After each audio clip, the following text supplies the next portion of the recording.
Hi guys, and welcome to my showcase and tutorial on Professions. Now Professions is a plugin that I've created for roleplay servers and PvE servers specifically to stimulate and encourage player economy. So the foundation of it is there are 7 classes at the moment, and these classes are all designed to specialize in specific fields and you know, kind of require and almost either encourage or require the player to interact with, you know, different classes in order to obtain materials.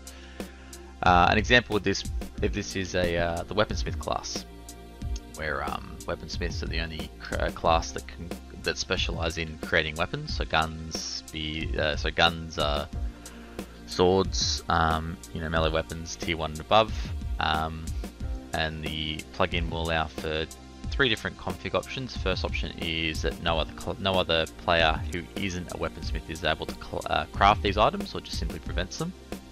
Second option is it tax them using economics, so they have to pay a nominal fee based on the individual weapon, which you can set the tax for individually. So if you want to set a tax of $500,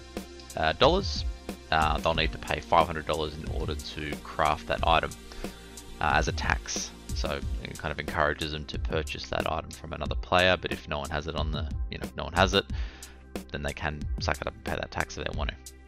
And the third option is paying the tax, but obviously with scrap instead. So that's kind of the foundation of it all. You've got 4 crafting classes, so tailor,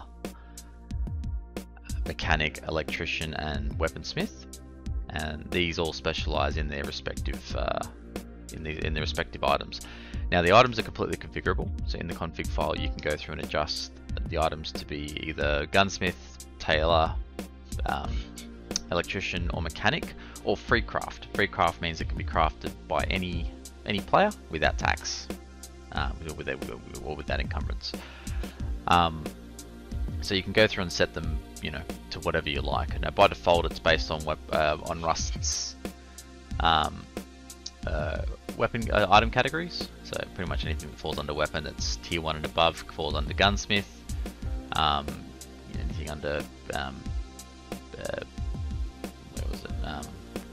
attire falls under tailor. There are electrical components which fall under electrician, and then gunsmiths have all of the engine parts and all of the all the vehicle modules that they're able to construct. And with the way this plugin works is it does create a series of groups and adds the player to and from those groups. So you can actually add additional plugins for each of these as well. So for example, on our server we've got a really cool plugin called the towing plugin, and what that allows players to do is tow other vehicles behind their vehicle using a tow truck hammer. So what we've done is we've enabled the permissions and assigned those permissions to the mechanic group, which means anyone who's employed as a mechanic automatically receives those permissions and can now tow vehicles, whereas a weaponsmith or any other class wouldn't be able to do that. So you've got free reign, and it's very customizable, so you can really make this profession system unique and tailored to your server. So let's go into the menus. So first off, I've got 2 NPCs here. Now this is using the human NPC plugin. Now this isn't a requirement. You can use chat commands if you want to go down that route, but I've got human NPC, so I'm going to walk up to Centrelink here and have a chat with him. Now you can set the NPC name that triggers this menu to appear. It's entirely up to you what you call it. Just adjust it in the config to reflect the name of the NPC. Otherwise, by default, you can access this by typing /job menu if you have the permissions. So there is a permission which is required for this. So if you do want some players to have access to be able to change jobs or look at jobs on the fly, then enable those permissions for them. These are the classes here. So you've got miner, logger, skinner, weaponsmith, mechanic, electrician, and tailor. So I go into miner.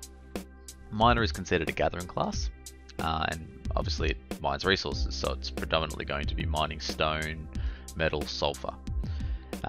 Now the way miners make money is by collecting these things called gold nuggets. Now, gold nuggets are items, it's a custom item item that drops has a chance to drop every time a node is hit with a pickaxe or the approved weapon. And when hit, it rolls a chance, which is in the convo, which is configurable, but also scales off the miner's level. So the higher the mining level, or the higher the level of the player who's mining, the higher the chance they have of obtaining a gold nugget.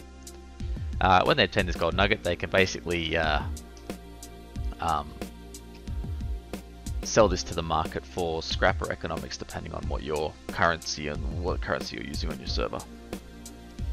Now the other two gathering professions work the same, so there are 3 gathering professions by default. So logger works in a very similar manner. Loggers obviously cut down trees and have a chance to obtain pine cones. Works basically in the same way as miners. Obviously each respective field has an increase in yield for when they're harvesting their items as well. So miners have a yield increase which scales on their level whenever they mine stone or sulfur or metal, and loggers have a yield increase on wood. And again, this is all customizable in the configuration, so you can set different values for different amounts. And then Skinner. Skinner is the only one that actually has a unique ability attached to it by default. Now Skinners have the ability to make money by selling Primate, which they can only get by gathering meat from, or by gathering bears and boars and chickens and pigs and everything else. In order to track these animals down, however, obviously they're not going to be anywhere near as common as nodes or trees. I've built in a function which can be disabled by the config called the track command. So a player can, if they're a Skinner, they can type in /track, and it will give them the direction of the closest animal. So it'll basically lock onto an animal, and then it'll keep that animal locked until that animal either dies or despawns. And it'll give you the direction of the animal when they type that command in. So it'll tell you, this animal is, you see, an animal to the northwest of you, and then it gives you 3 variations of text based on its distance. So it'll say that the tracks are fresh if it's less than 50 meters. It'll say the tracks are slightly old if it's between 50 and 100 meters, and it'll say the tracks are very old if it's over 100 meters. So just adds a bit of flavor there, and that's all configurable in the lang file as well, so you can change that text to whatever you like. And then up here, so down here you've got Weaponsmith, which is again one of our crafting skills. So specialize in crafting weapons. They get the attack break, or obviously can exclusively make it depending on what the config option there is. And all these descriptions are customizable as well. Again, through the configuration file, you can set these descriptions to whatever you like, depending on how you decide to set this plugin up for your server. Mechanic, same sort of thing, obviously vehicle orientated, electrician, and tailor. Now for a player to quit their job, there are a couple of things that happen. So the first thing is their XP value and their level gets set back to 0. Now this is to prevent players from just becoming a miner for a couple of hours, accumulating some for some gold nuggets, and then selling it, and then becoming a weaponsmith to kind of get themselves ahead. And also because you don't want a level 10 miner to transfer the level over to Skinner or logger without actually putting any of the work in. So levels are basically account bound, and they're individual, and they're a global thing. So there's one basically XP bar and one level for every player, and that accumulates based on whatever class they are. Now if they want to quit a job, they can click on the quit button here, and they're taken to the quit menu. So if they want to quit, they can pay a nominal fee depending on what currency you've nominated in the configuration file to quit their job. Now I've set mine value to 0, so it costs me nothing to quit. And I click confirm, and it says I was removed from my job, and I paid $0 to do so. Now obviously if you're using scrap, it would say X scrap to quit your job. It's entirely up to you what option you want to use. And I may expand it to things like server rewards in the future. So now currently I'm unemployed, so I'm going to type in class to see what my employment status is, and it says I'm unemployed. So I need to speak to old mate Centrelink here and get myself a new job. So I'm going to become a Skinner, just so I can showcase the track command. So I'm going to click accept, and I've now been employed as a Skinner. Yay! Oh look, there you go. I now have a boar near me. So I'm going to use the track command, even though this thing's bloody close. see fresh tracks to the west, because the thing's within 50 meters. So I'm just gonna get rid of this old boar here. If I start harvesting this boar, you'll see my level begin to increase. Now this is all hit based, depending on. I might spawn a couple more here. Spawn a bear. There you go, I've just got some prime meat there. There it is. Also got some blood from my cooking plugin as well. There you go. Now skinner level 1. So if I go class, to my job information, I'm a skinner, my level 1, and there's my XP into a level 2. If I hit this a couple of times, see my XP value goes up every hit. So it works very similar to, I guess, Z levels in that respect. I'm sort of acquiring a bit of prime meat at the moment. Now the way this works is profession. Everyone has the opportunity to obtain prime meat, gold nuggets, and pine cones. The base chance value by default is 1%. So whenever anyone's hitting a tree or mining a stone node or harvesting animal meat, there's a 1% chance that they're going to obtain one of these items. However, if they're specialized in the skill, i.e. if they're a logger, or if they're a miner, or if they're a skinner, they're going to be able to, they're going to have a base chance of 4 or 5%, depending on what the final product gets shipped with. Which means they have a 4 or 5% chance of obtaining it by default. And then, in addition to that, their level scales that percentage up further. So by default, it's 0.1% per level. So by the time they get to level 100, they'll have a 14 to 15% chance of obtaining a prime meat with every swing of the axe or every swing of the pickaxe. So it's a nice, easy way to make some good coin, especially if they're committed to it. So I'm just going to quit my job again and get myself employed as a weaponsmith now, and I'll give you an example of how this one works. Now, weaponsmiths well, by default there is a leveling system for crafting, and by default crafting, you can't craft tier 2 or tier 3 items unless you've achieved the level required. So there are 3 crafting levels, obviously, to match the 3 workbench tiers. So level 0, level 1, level 2. So level 0, everyone starts at level 0, then there's level 1, level 2, and level 3, so I guess there's 4, I guess, technically.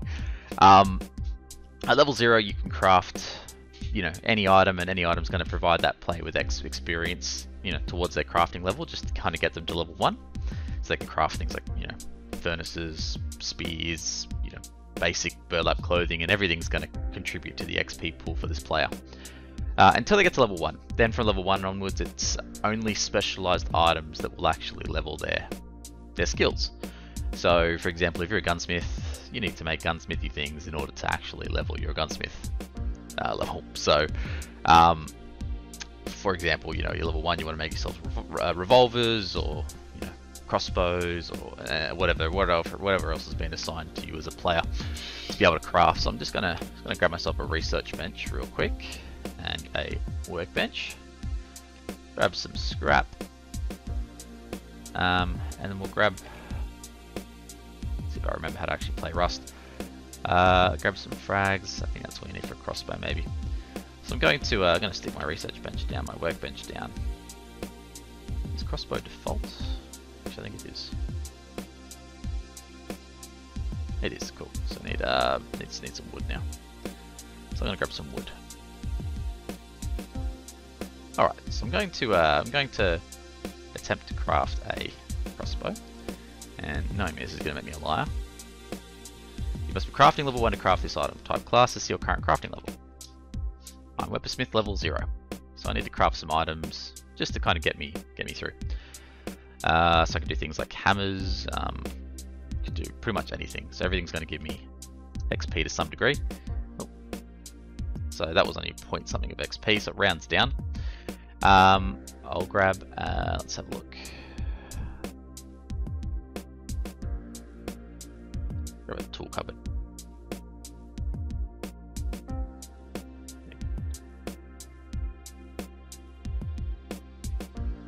Sorry, wood doesn't count because it's obviously too plentiful. So I'm going to craft myself a furnace, and that should give me a couple of XP. Won't be amazing, but we'll have a look.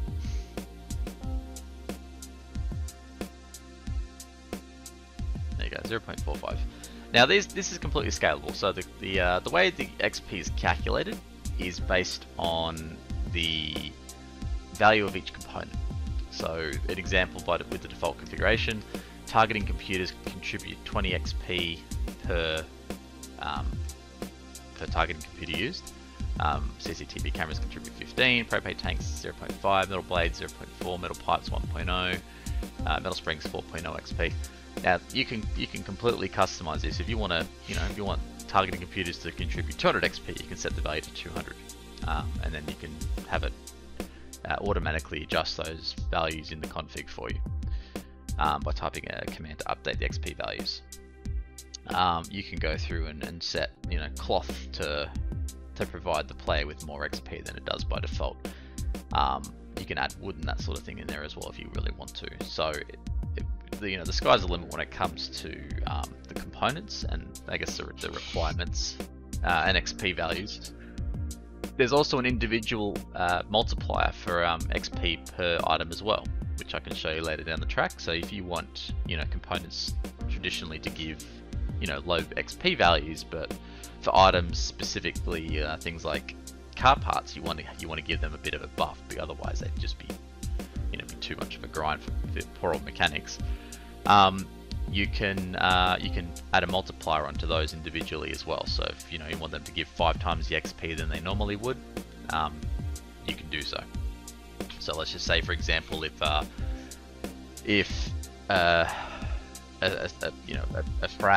metal frag only gives 0.1 XP, which means 100 metal frags only give 1 XP. You can set that so if they craft something that costs them 100 frags to craft, traditionally you'd only give 1 XP. You can set the multiplier to 5, which means they would get 5 XP.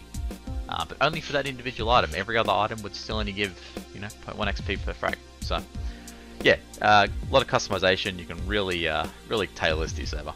Another way to get XP is actually done by research benches. So if I grab myself a sneaky AK there, chuck that on my research bench and research it.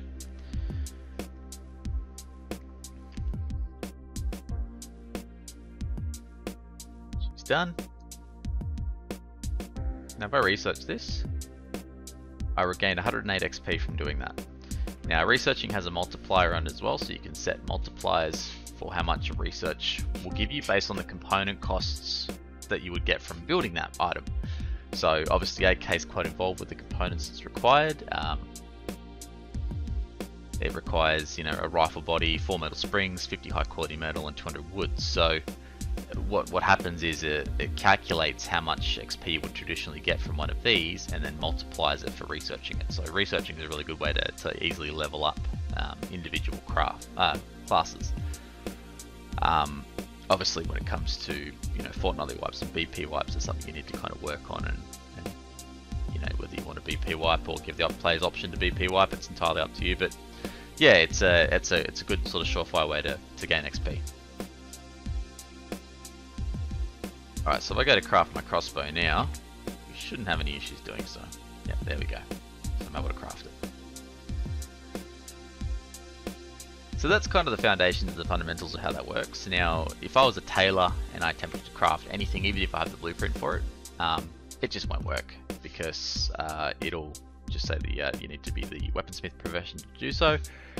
And obviously I wouldn't be the weaponsmith profession. So yeah, that's how it works. Otherwise, yeah, if you opted for more of it to go down the route of a tax system as opposed to simply preventing players from crafting items, you can do so by paying. You can produce those items by paying a scrap tax, which by default is 150 for tier 1, 125 for tier 2, and 500 for tier 3 of either economics or scrap. Yeah. And the final thing is resource market. So for gatherers, they have the ability to sell, or actually anyone does, because again there's a small chance that regular old Joes are going to get these as well. They have the option to sell these to the resource exchange for a configurable price. So you can set the value of how much these sell for individually. You can either click one or all, depending if you want to sell one or all stacks. There you go, sold 2 Primate. And I got that for economics, so that's why it's, yeah. So yeah, that's basically it. You can have the resource market. You can type in /p market in order to access that as well if you want players to be able to access it remotely. Again, that's a chat based, that's a permission based chat command. So if they don't have the permission, or if you don't want them to be able to do it, just don't give them permission. And the last thing is I guess the last unique item on this is the mechanic. So the mechanic by default is going to come with another plugin called Quest mechanic, and that is basically this little baby here. So you've been assigned a quest. In order to unlock medium and high tier engine parts, you must place cars in the junkyard shredder. Now this is a cool little quest. If you don't want engine parts to be sold at the bandit camp or at the outpost. So if you want players to actually have to buy their mechanical parts from a mechanic, this is a really good way to get them the blueprints without charging them a fortune. So it's a very simple thing. It predominantly uses the old magnetic crane here. I'm gonna grab some low grade fuel and stick that in. And all it is just simply a matter of spawning module cars, or not spawning, but obviously finding module cars around the map, bringing them here with your level 1 parts that you find from service stations and all that other fun stuff, and sticking them in the grinder.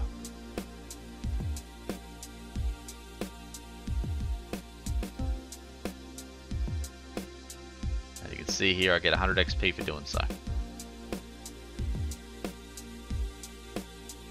Really nice way for mechanics to level up. Obviously getting cars is a lot longer than it is to spawn them in. And you can see I've got 2 cars out of 10. So let me just get myself to the point of getting onto 9 and to 10, and I'll show you what happens. Okay, so I'm at 9 out of 10 at the moment. Now if I have a look on here, nope, don't do that yet. Now look on here, you'll see that my medium quality car parts are currently locked. Now if I pick this thing up, put it in the grinder, I've completed my first quest. I now have access to the medium quality car parts. If I open my thing back up here, I got them unlocked. Now these values are completely customizable. Completely customizable values in the config. So you can configure how many cars are required to get from, for the first quest, and how many cars are required for the second quest. Depending on whether you have plugins like the tow truck plugin and whatnot. So if they have tow truck plugin, which our server does, they can obviously do this a lot faster because they can bring 4 cars in at a time. So yeah, nice little cool out of the box way for mechanics to obtain their levels and their blueprints. And then things like module cars, obviously they just research as normal, and then they have the ability to obviously build those as well. So yeah, that's pretty much it for the in-game demo. So I'm going to show you the configuration side of things, so a lot of this makes more sense. Let's jump into it. Alright, so we're in the configuration file for professions. So I'm just going to go through this one by one. I'll explain what each option changes, and yeah, go down the list. So the first option we have here is Primate default chance. This is a percentage based thing. This is for players who aren't skinners. This is just their standard chance of obtaining Primate. So if you want, a high chance for random players to obtain it, set that number to a higher value. It's basically out of 100. Primate professional chance. This is basically the base value for a professional, so someone who is a skinner, in order to obtain Primate. This is before any of their level modifiers as well. So this is the absolute bare bones raw value that they have to obtain it. So obviously by default they're 4 times more likely. And then the line under that is the Primate chance increase per level. So every time they level up, what does this value get changed to? So if they're at level 1, it would be 4.1. If they're at level 2, it would be 4.2 by default. Again, you can set this to whatever you want. how much experience, skinning experience do they get for every time they hit an animal with a knife or a hatchet or any of the approved weapons. This is, yeah, and that's obviously the XP value there. Now there are modifiers as well, so if you want skinning modifiers based on the type of animal that they're hitting. So chickens you can obviously give a a smaller yield to, or a smaller XP value to, and yeah, that's going to affect how much XP they get. So you can individualize that for your animals there. These are the improved tools that their skinners are able to use, and this is to obtain both XP and well, not XP, but yeah, sorry, this is used to obtain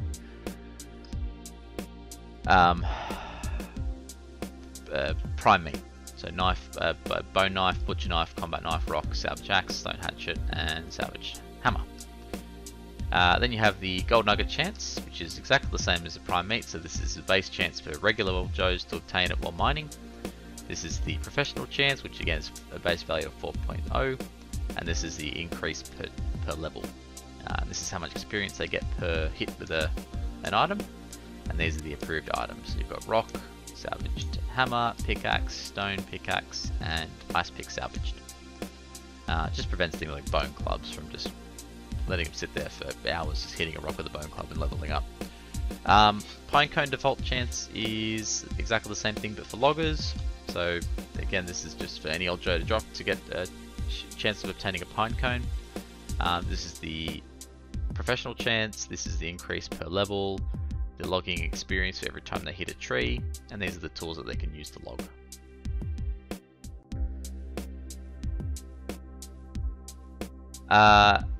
Experience increase per level for gathering skills. So this is how much experience is required per level. So for level 0 to level 1 is 100, and then it's got an XP additive. So every time they level up, it adds an additional 20 XP multiplied by the level that they are onto the next level. So level 0 to level 1 is 100, level 1 to level 2 would be 220, level 2 to level 3 would be 360, if I'm doing my math correctly there, and etc, all the way up to level 100, or whatever you set the max level at. So I've got the default value is max level 50, but feel free to set this to whatever you want. If you want to set it to 200, 300, it's just going to keep calculating and keep going.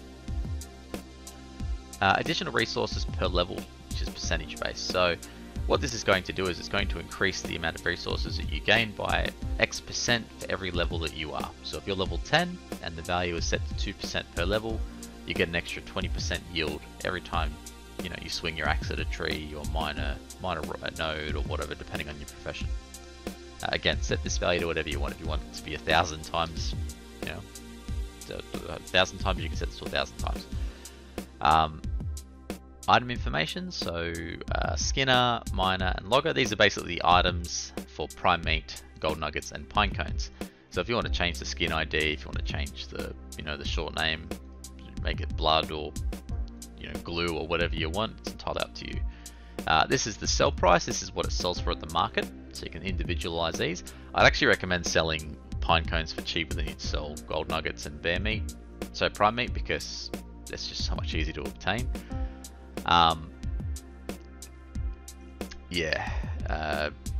then obviously the quantity. So how many do they get per hit? Experience level for crafting. So this is the crafting levels. These are static numbers only because there's 3 levels. So if you get from level 0 to level 1 is 100 XP, get from level 1 to level 2 is 1100 XP, and to get from level 2 to level 3 is 4100 XP. Now this XP continues to track. It doesn't simply reset. It goes from 100 to 1100, 1100 to 4100. The XP kind of carries over, but obviously the level you have changes depending on what the value is.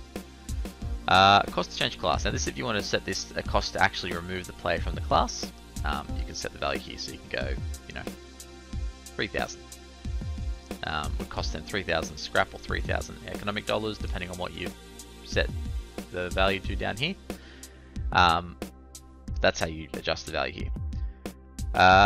These are the job information descriptions. So by default, basically the ones I showed you in the video, earlier in the video. So miners, money making resources, they have high chance to obtain gold nuggets when mining nodes, etc, etc. And these are the pictures attached to each. So you can add your own pictures on there if you like. And these are just the pictures that kind of display when you've got the job menu open and you've selected a class. So change them to whatever you desire. These are the component XP values, so these are individualized for each of the components. So if I wanted to set, say, targeting computers to be worth 40 XP instead of 20, I can make each of those worth 40 XP to craft. Same thing for metal refine, which is just high quality metal, and then metal fragments, which is obviously just metal frags. You can set these individually, and what happens is that when the plugin calculates the XP values, it uses the XP from each of these. So if it uses 4, like an AK for example, uses a rifle body which is at 10 XP. It uses 4 springs, which are somewhere. My old eyes are getting to me. Metal spring, yep, uses 4 springs, which adds another 16 XP onto it. And then it uses like 50 high quality metal, which is whatever 50 times 0.2 is. So 10 or something like that. So it's about 26. So terrible maths today. 36 XP-ish per AK-47 by default.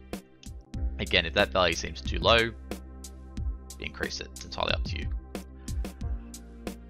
Research XP Multiplier. Now this is when they research the item for the first time. So a blueprint that they don't currently have. So if they research an AK-47, it's going to add a 3 times multiplier, and so it's going to award them 3 times whatever the XP would be if they had have crafted it.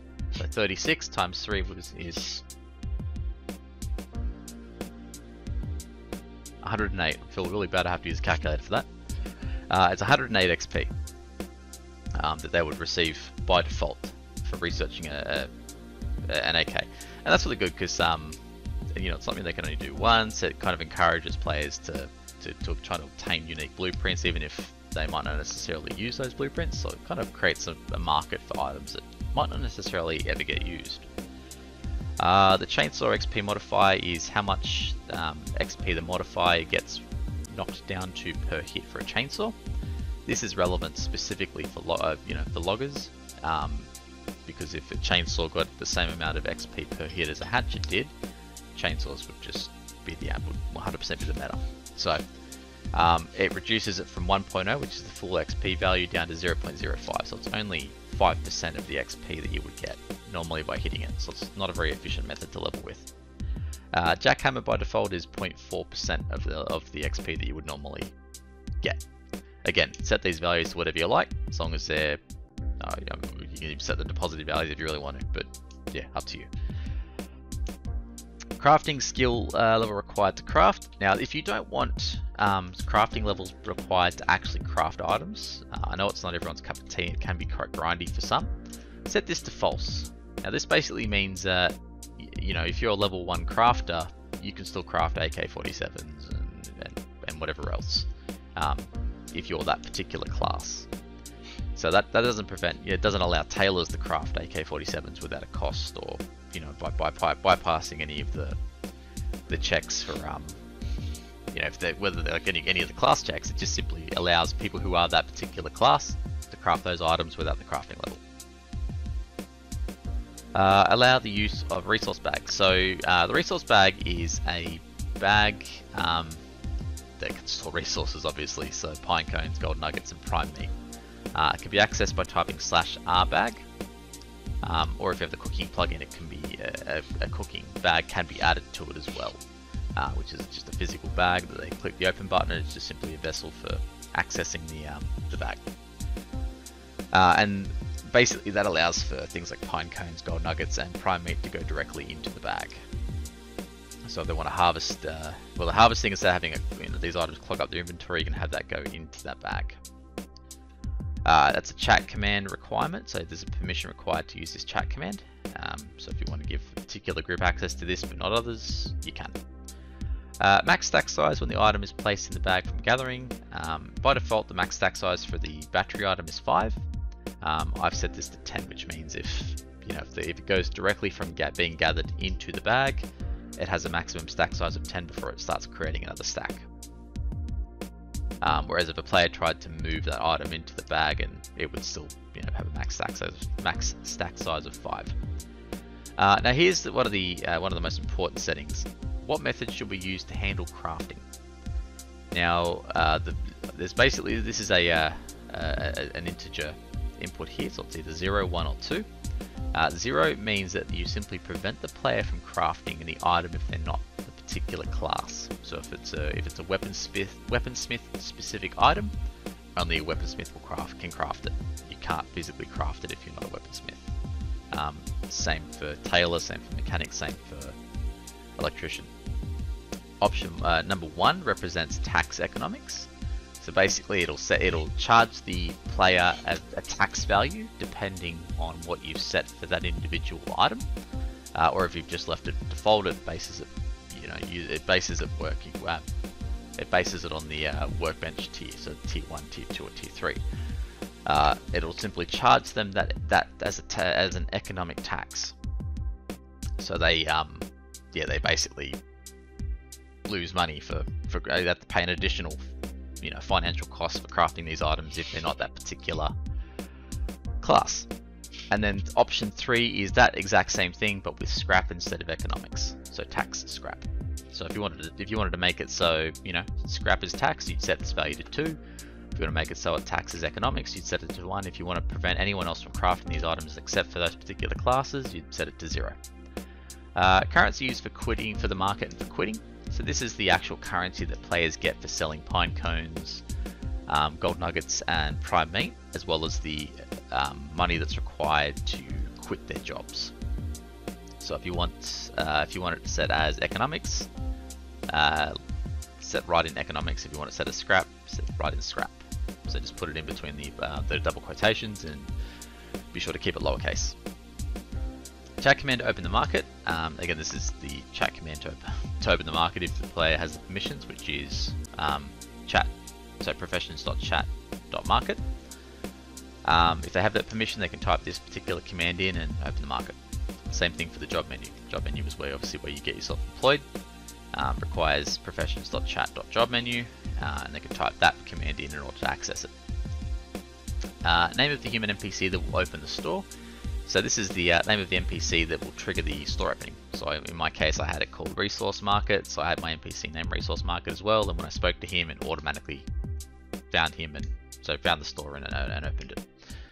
If you don't want to have it name based, you'd have it ID based, you can put the individual NPC IDs in here, and same for here as well. So Centrelink works exactly the same. This is for the job menu, so if you want, instead of using the chat command, if you want an NPC to open the job menu for the player, put in the name of the NPC, make sure it is case sensitive, and make sure that you've got adequate spacing and everything else. Tier 1, Tier 2, and Tier 3 default tax values. This is the default tax for each of the tiers. So whenever you're updating the data file, it's going to set these values as the default values for each. Obviously, if you go through and edit the item, it's going to retain whatever value you've put in there. But any new items that get added to that data file, we'll use these values here. So for example, if a new item comes into Rust that's a weapon, the weapon automatically gets updated, and when the server wipes and the new save happens, it gets added to the data file and gets assigned to the weaponsmith with this default tax value. If it's a tier 1 item, obviously it gets taxed at 50 by default, tier 2 is 125, and tier 3 is 500. Enable tracking for skinners. So if you want skinners to be able to use that /track command, just set that to true, or leave that as true. The time between tracks. So if you don't want them to be able to track an animal, every second or every 2 seconds, set this to whatever you want. So by default, it's 5 seconds. They have to wait 5 seconds before they can track the animal again. If you want it to be more, a bit harder for them, you can set that to 60, so they can only track, once every minute. So they have to kind of, really try to find where this animal is. Send messages to players showing the percentage of players are selected. Sorry, send a message showing what percentage of players are the selected profession when using the menu. Now this is basically whenever you click on any of these, you can see down the bottom left corner here it says there are 0% zero players, which is 0% of players who are employed as a weaponsmith. Obviously as players take roles, these numbers will go up, and it kind of gives players an indicator of how many players are already fielding these particular jobs. So they can go for something that's, you know, been chosen less, or not. It's entirely up to them, but just gives them that information. So you can set that to false if you don't want players to see that information. And delete the NPC vending machines that sell car parts. So obviously Bandit Camp and Outpost have 2 vending options that both sell medium and high quality car parts. So this plugin can delete those vendors if you don't want the car parts to be publicly sold. If you do want them to be sold, but you want them to be sold at a higher price, you can go through, you can use a plugin like Compound Options to adjust the price of these car parts and set this value to false. Now I'm going to set this value to false by default, so this won't be a default yes value. But if you do want these to be deleted, set it to true. Cool. Alright, so that's it for the configuration side of things. I'll take you into the data side of things to show you how to, you know, set particular items to be used for particular classes, and to set the tax values and everything else. So let's jump into that now. Oh, sorry, before we get into the data side of things, here is the mechanic quest configuration. So this is obviously used for people who players who become mechanics. If you want to enable this plugin, you can, otherwise just delete it. And this is how many what the distance they have to be from the grinder is. So if they're in the magnetic crane putting cars into the grinder, they have to be within 30 meters of that grinder in order to receive any XP. How many cars are required for tier 1's completion, how many cars are required for tier 2's completion, how much XP should the player get per car, and these are the blueprint unlocks that they get for each of these rewards. And then this is just simply the information, the actual text of the quest. So you can go through and adjust this to whatever you like, change the colors, do whatever you want. Yeah, so I thought I'd just show you that before I move on to the data files. So again, let's go over to the data files now. Alright, so there are two data files in this plugin.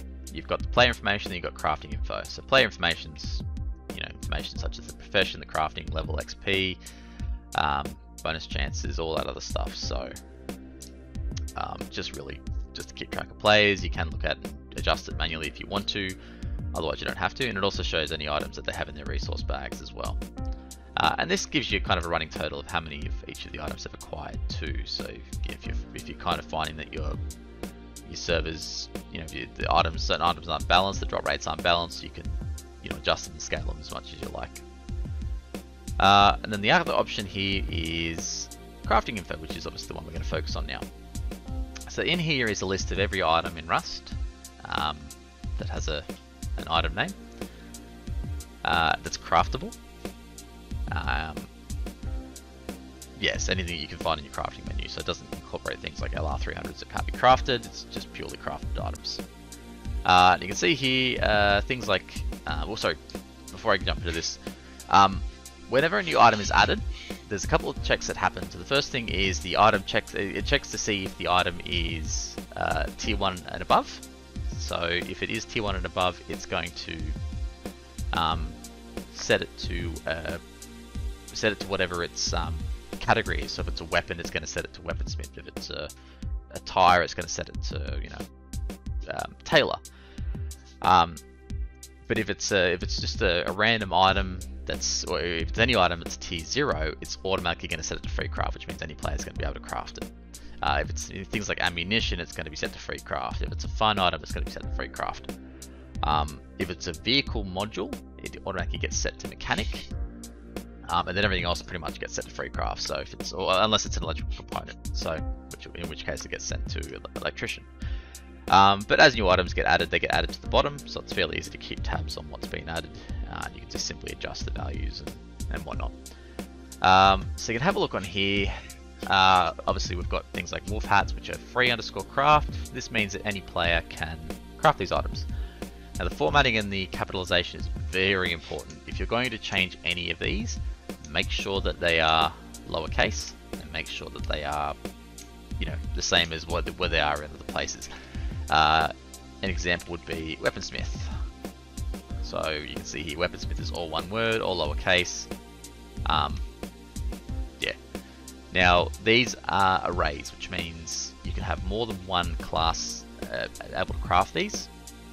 For example, if you have an item that you want both Weaponsmith and Tailor to be able to craft, you can add an additional, you know, option for that. So you can go, for example, Tailor. So you can see, for some reason, we want roadside gloves to be craftable by gunsmiths as well. So we're going to, Weaponsmith. Sorry, we're going to add Weaponsmith as one of those people who can make them. So you can see both Tailor and Weaponsmith can now make roadside gloves. If you want to change something from Freecraft to, you know, Weaponsmith, you can just simply replace it. If you want to change something like Weaponsmith to Freecraft, just simply replace it. And you know, again, Freecraft, it means anyone can craft it without any downside. The XP I wouldn't touch. It's actually calculated based on the XP values of the components. The multiplier can be touched though.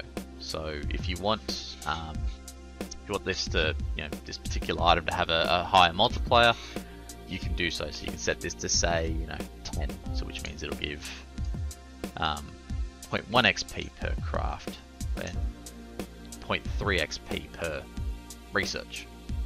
Not that you need to research the wolf headdress, but yeah, just an example of how it works. So you can set the multipliers in here. Everything else I wouldn't touch. Everything else is kind of managed via a chat command once you've updated the config. So if I adjusted the XP value of, say, metal pipes to 100, so I get 100 XP per metal pipe, I can run a chat command. Once I save this configuration, I can run a chat command in my server to update the XP. And the XP is basically /update XP. So you can see updated XP values. So if I go back into my data file now, it should have a refresh. Alright guys, so I've just gone in and realized water pipe shotguns don't actually require metal pipes. So I've just found a recipe that does, which is obviously double barrel shotgun. So if you can have a look in here, metal pipe I set to 100 XP per component used. You can see here that double barrel shotgun provides 200 XP as the base value and 600 for research. That is because it requires 2 metal pipes plus some other stuff. So yeah, that's pretty much how the config works in terms of adjusting the component XPs and running the update XP command. Anyway, thanks for watching the video, guys. If you have any questions, you're welcome to contact me on Discord on the sales page. And yeah, I hope you guys hope to see some roleplay servers out there running this. Cheers.